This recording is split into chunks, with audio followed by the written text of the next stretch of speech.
Guys, ito pala yung lumang cellphone ko na Vivo V20 SE at matagal ko na itong ginagamit pero bigla na lang nasira yung LCD niya.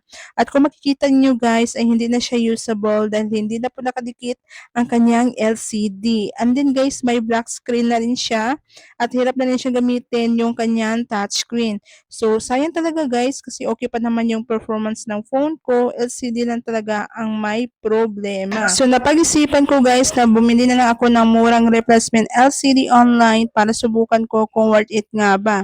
So dumating na yun guys yung order ko galing sa Shopee. So yan, baksan lang natin guys kung worth it nga ba nabili ko ang LCD. Dalawa pala ang klase guys kapag bumili ka ng LCD sa Shopee. Yung isa is TFT at yung isa naman is OLED. Kung gusto mo guys makatipid at makamura ng LCD is yung TFT po ang pipilian nyo kasi worth it, more than 500 pesos na po siya. While yung OLED naman guys is 1,000 pesos. At yung iba naman guys ay umabot ng 2,000 pesos. Pero guys, yung OLED is yan talaga ang original na LCD. Ang napili ko nga dito guys is yung TFT dahil mura lang at tingnan na lang natin mamaya guys kung maganda ba talaga yung quality ng TFT LCD. Na-miss talaga ako guys sa reseller dahil balot na balot talaga yung LCD na nabili ko. At ito pala guys yung package na makikita natin.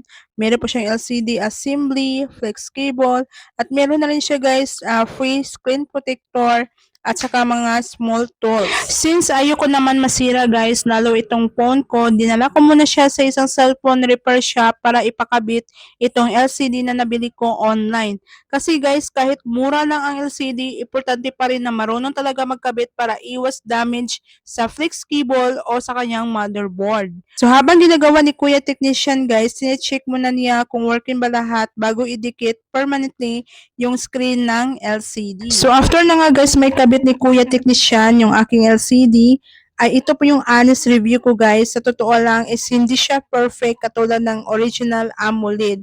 Pero sobrang okay na siya guys para sa presyo niya dahil unang pansin ko dito guys, maliwanag naman yung screen, responsive naman yung touch at smooth naman gamitin guys sa mga social media kapag nanonood ka ng YouTube or TikTok. Then malinaw naman guys yung display niya kahit budget lang yung LCD. Pero guys, may mga different pa rin siya. Medyo iba lang nga guys yung color niya compared sa original.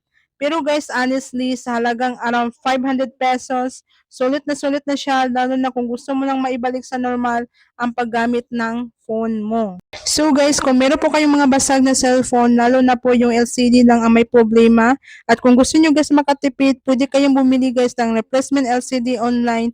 I-click nyo lang guys yung product na nasa video ko, tapos ipapagawa nyo na lang guys sa mga trusted cellphone repair shop. Isa ka bang Populive user guys at gustong magkaroon ng rewards katulad nila? Kung gusto nyo guys magkaroon ng rewards kay Populive applications, na kayo guys kay CocoDP. Sa hindi nakakaalam guys, si CocoDP ay isa itong website kung saan guys marami na pong mga applications na partner nila dito kung isa kang online gaming or isa kang user sa mga live streaming platform katulad ni Populive, StarMaker, Bigo Live at iba pa guys. Para guys makapag-recharge tayo guys kay Populive applications using CocoDP, i-click nyo lang guys yung link na nasa comment section ko or nasa descriptions yung website ni CocoDP.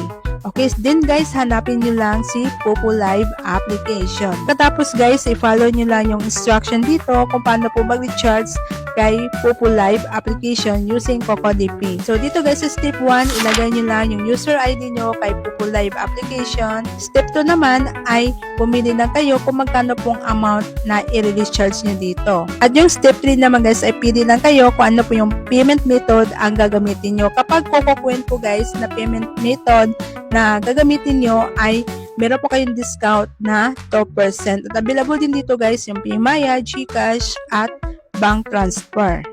Okay? Pagkatapos guys, huwag niyo pong kalimutan sa step 4 maglagay ng inyong email address para notify po kayo guys ni CocoDP na na-receive niyo na po yung na-recharge niyo na coins. Pagkatapos guys, kung meron na po kayong resibo na katulad dito guys, ay isasend niyo lang sa akin dahil meron po kayong chance mabigyan ng rewards ng Populive coins galing po kay CocoDP. Then guys, wala pa pong 1 minute ay ma-receive niyo agad yung na-recharge niyo na coins doon sa inyong Populive application. Malaysia. So guys, kung gusto nyo po ng safe at reliable at mabilisan na pag-recharge ng coins at kung gusto nyo po magkaroon ng rewards ng Poco Live coins, ay dito na kayo guys kay CocoDP mag-recharge.